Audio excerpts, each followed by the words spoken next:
আসসালামু আলাইকুম। সবার আগে বাছাই করা 10টি আন্তর্জাতিক খবর জানিয়ে দেব। প্রথমেই থাকছে শিরোনাম। তবে তার আগে অনুরোধ থাকবে ভিডিওটিতে একটি লাইক দিবেন।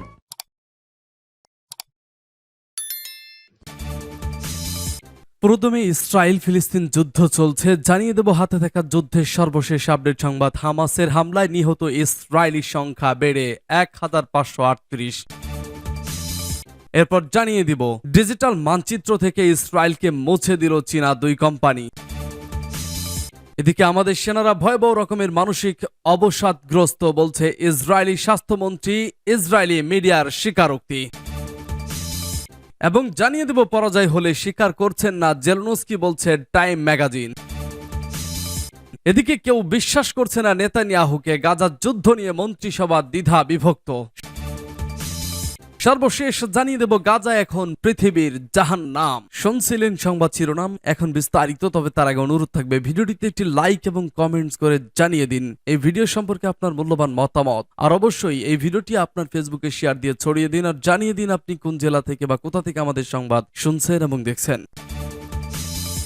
হামাসের হামলায় নিহত ইসরায়েলি সংখ্যা বেড়ে 1538। হামাসের অতর্কিত হামলার পর থেকে 3 সপ্তাহে কমপক্ষে 1538 জন ইসরায়েলি সেনা নিহত হয়েছে। স্থানীয় গণমাধ্যম কেএন সোমবারে তথ্য জানিয়েছে। কেএন জানিয়েছে এখনো পর্যন্ত 823টি মরদেহ শনাক্ত করা হয়েছে এবং 715 জনের শেষকৃত্য সম্পন্ন হয়েছে। এর আগে রবিবার ইসরায়েলি সেনাবাহিনীর মুখপাত্র ড্যানিয়েল হাগারি জানান, গাজার সঙ্গে নিহত সেনার সংখ্যা 311 জনে পৌঁছেছে। তেল আভিভের স্বাস্থ্য মন্ত্রণালয়ের তথ্য অনুসারে সংঘর্ষে 5431 জন ইসরায়েলি আহত হয়েছেন। গত 7 অক্টোবর ইসরায়েলের ভূখণ্ডে হামাসের অভ্যন্তরীণ সীমান্ত আক্রমণের পর পাল্টা আক্রমণে খুব বেশি সময় নেয়নি তেল আভিভ। এরই মধ্যে গত কয়েকদিন ধরে চলা অবস্থা।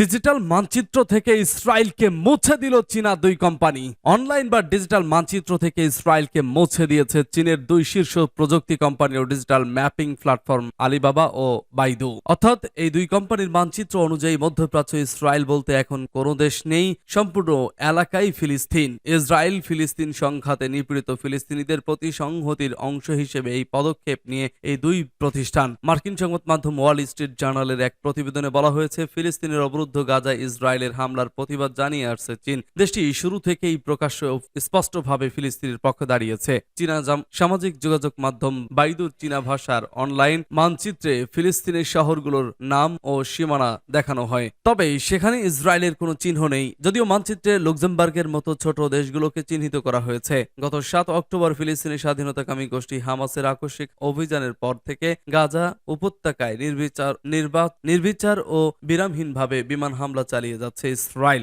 এতে এখন পর্যন্ত 30,000 ফিলিস্তিনি হতাহত হয়েছেন। এই সংঘাতে বরাবরের মতোই শুরু থেকেই ইসরায়েলের পক্ষে অবস্থান নিয়েছে যুক্তরাষ্ট্র, তার পশ্চিমা মিত্র দেশগুলো। পাশাপাশি ফিলিস্তিন ইসরায়েল সংঘাত বন্ধে শুরু থেকেই সংশ্লিষ্ট বিভিন্ন পক্ষের সাথে যোগাযোগ রক্ষা করে চলেছে চীন। যেমনটা সোমবার বেইজিং এর এক নিয়মিত প্রেস ব্রিফিং এ বলেছেন চীনের পররাষ্ট্র মন্ত্রণালয়ের মুখপাত্র ওয়াং ওয়েনবিন পেন। তিনি বলেন, চীন এ ব্যাপারে জাতিসংঘ নিরাপত্তা পরিষদের আলোচনায় সক্রিয়ভাবে অংশগ্রহণ করেছে এবং পরিস্থিতি শান্ত করার জন্য শান্তি ও আলোচনার পক্ষে কাজ করেছে। মুখপাত্র আরো বলেন, সংলাপ, যুদ্ধবিরতি ও শান্তির জন্য যে কোনো উদ্যোগকে সমর্থন করবে চীন। যেসব প্রচেষ্টার লক্ষ্য হবে রাষ্ট্রতত্ত্বের ভিত্তিতে ফিলিস্তিন ইস্যুর ন্যায্য দীর্ঘস্থায়ী সমাধান। চীন যেসব প্রচেষ্টাকে সমর্থন দেবে আন্তর্জাতিক সম্প্রদায়, বিশেষ করে আরব দেশগুলো চীনের ন্যায়সঙ্গত অবস্থান ও ভূমিকার প্রশংসাও করেছে। আমাদের সেনারা ভয়াবহ রকমের মানসিক অবসাদগ্রস্ত, বলছে ইসরায়েলি স্বাস্থ্যমন্ত্রী, ইসরায়েলি মিডিয়ার স্বীকারোক্তি। ইসরায়েলের স্বাস্থ্যমন্ত্রী স্বীকার করেছেন, ফিলিস্তিনি বাহিনীর প্রতিরোধের কারণে তাদের সেনাদের মানসিক পরিস্থিতি ভয়াবহ রকমের বিপর্যস্ত হয়ে পড়েছে। আল মায়াদিন টিভি নেটওয়ার্ক আরো জানিয়েছে, আজই ইহুদিবাদী স্বাস্থ্যমন্ত্রী মোশে আরবেল স্বীকার করেছেন, স্মরণকালের ইতিহাসে তাদের সেনারা সবচেয়ে বিপজ্জনক মানসিক সংকটে রয়েছে। আল মায়াদিন নেটওয়ার্কের মতে ইহুদিবাদী সরকারের স্বাস্থ্যমন্ত্রী মঙ্গলবার স্বীকার করেছেন যে এই শাসনামলে ইহুদিবাদী উপাদানগুলি তাদের জাল ইতিহাসের সবচেয়ে বিপজ্জনক মানসিক সংকটে রয়েছে। এর আগেও ইসরায়েলি মিডিয়াগুলো জানিয়েছে, আল আকসা তুফান অভিযান শুরু হওয়ার পর থেকে তাদের অসংখ্য সেনা মানসিক চিকিৎসা নেওয়ার আবেদন জানিয়েছে। আবেদনের সংখ্যা দিন দিন বাড়ছে বলে মিডিয়াগুলো খবর দিয়েছে। অপরদিকে ইহুদিবাদী দৈনিক হারেজ জানিয়েছে, নেতানিয়াহুর সাথে সহযোগিতার বিষয়ে মতানৈক্য দেখা দেওয়ার সেদেশের বন্দী ও নিখোঁজ বিষয়েও কমিটির উচ্চপদস্থ কর্মকর্তারা পদত্যাগ করেছেন। আল আকসা তুফান অভিযান চলাকালে বন্দী এবং নিখোঁজ ব্যক্তিদের পরিস্থিতি তদন্ত তদন্তের জন্য ওই বিশেষ কমিটি গঠনের নির্দেশ দিয়েছিলেন নেতানিয়াহু। ইহুদিবাদী গণমাধ্যমের রিপোর্ট অনুযায়ী ইহুদিবাদী গোয়েন্দা অভ্যন্তরীণ নিরাপত্তা সংস্থা শাবাক এর সাবেক প্রধান ইয়াকুব পেরি এবং নিখোঁজ ব্যক্তি ও বন্দী বিষয়ক মামলার সাবেক প্রধান ডেভিড ময়দান যুদ্ধ পরিচালনায় নেতানিয়াহুর মন্ত্রিসভার অযোগ্যতার সমালোচনা করে পদত্যাগ করেছেন। পরাজয় হলে স্বীকার করছেন না জেলেনস্কি, বলছে টাইম ম্যাগাজিন। ইউক্রেনের প্রেসিডেন্ট ভলোদিমির জেলেনস্কি ইউক্রেনীয় সেনাবাহিনীর পরাজয়ের কথা অস্বীকার করেছেন। টাইম ম্যাগাজিন জেলেনস্কির কর্মীদের বরাত দিয়ে জানিয়েছে, নিবন্ধের লেখক সাইমন সাস্টারের মতে রাশিয়ার সঙ্গে যুদ্ধে ইউক্রেনের সেনাবাহিনী পরাস্ত হলেও জেলেনস্কির প্রত্যয় পরিবর্তন হয়নি। যুদ্ধক্ষেত্রে সাম্প্রতিক বিপর্যয় সত্ত্বেও তিনি যুদ্ধ ছেড়ে দেওয়া বা কোনো ধরনের শান্তির জন্য চেষ্টা করার ইচ্ছা পোষণ করে না। তিনি লিখেছেন, তিনি নিজেকে প্রতারিত করেছেন, আমাদের কোনো বিকল্প নেই, আমরা জিতছি না, তবে তিনি সেটি মানছেন না। শাস্টার জেলেনস্কির এক ঘনিষ্ঠ সহযোগীকে উদ্ধৃত করেছেন। জেলেনস্কির একগুয়েমি তার কিছু সহযোগী বলেছেন একটি নতুন কৌশল। কেউ বিশ্বাস করছে না নেতানিয়াহুকে। গাজার যুদ্ধ নিয়ে মন্ত্রিসভা দ্বিধা বিভক্ত। রোববার মধ্যরাতের পর সামাজিক যোগাযোগ মাধ্যমে ইসরায়েলের প্রধানমন্ত্রী বেনিয়ামিন নেতানিয়াহু লেখেন যে গত 7 অক্টোবর হামাস যে আক্রমণ চালিয়েছে সে ব্যাপারে তাকে কেউ অগ্রিম সতর্ক করেনি। এ অভিযোগ তিনি মূলত সেনাবাহিনী ও গোয়েন্দা প্রধানদের বিরুদ্ধেই করেছেন বলে প্রতীয়মান হয়েছে। নেতানিয়াহু বোঝাতে চেয়েছেন যে বাহিনী প্রধানরা হামাসের প্রস্তুতি সম্পর্কে অবগত ছিলেন। হামাসের এই হামলার অন্তত 1400 ইসরায়েলি নিহত হয়েছে। কিন্তু নেতানিয়াহু এ বিবৃতি হইচই ফেলে দিয়েছে।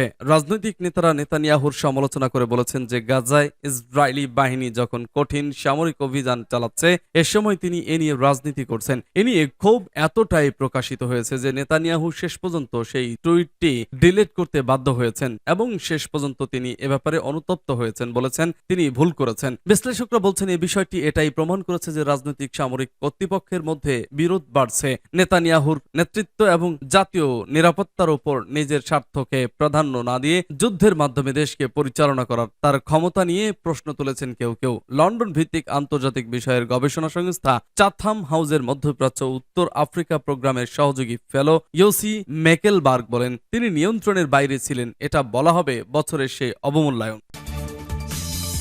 গাজা এখন পৃথিবীর জাহান্নাম। জাতিসংঘের নিরাপত্তা পরিষদের জরুরি অধিবেশনে ফিলিস্তিনের দূত বলেছেন, গাজা এখন পৃথিবীর জাহান্নাম। জাতিসংঘের সোমবারের অধিবেশনে রিয়াদ মনসুর আরো বলেন, জাতিসংঘ গাজায় ফিলিস্তিনিদের বাঁচালে তা মানবতাকে জাহান্নাম থেকে বাঁচানো হবে। আনাদুল জানায়, তিনি বলেন, গাজার 23 লাখ ফিলিস্তিনি দুর্ভোগ সহ্য করছে। কাউকে কষ্ট দেওয়া উচিত নয়, তাদের অবরুদ্ধ করে বোমা বর্ষণ করা হচ্ছে। তিনি বলেন, ইসরায়েলি বিমান হামলার পর গাজার অর্ধেক বাড়ি এখন ক্ষতিগ্রস্ত বা সম্পূর্ণ ধ্বংস হয়ে গেছে। 14 লাখেরও বেশি মানুষ জোরপূর্বক বাস্তুচ্যুত হয়েছে। গাজায় কার্যত আমাদের সব লোক বাস্তুচ্যুত হয়েছেন। মনসুর বলেন, মানুষেরা গাড়িতে রাস্তায় ঘুমাচ্ছে, বাঁচার জন্য তারা যে যেখানেই যাক না কেন সেখানেই তাদের হত্যা করা হচ্ছে। তিনি বলেন, গাজার দক্ষিণে 3000 জনসহ 8000-এরও বেশি ফিলিস্তিনি নিহত হয়েছেন।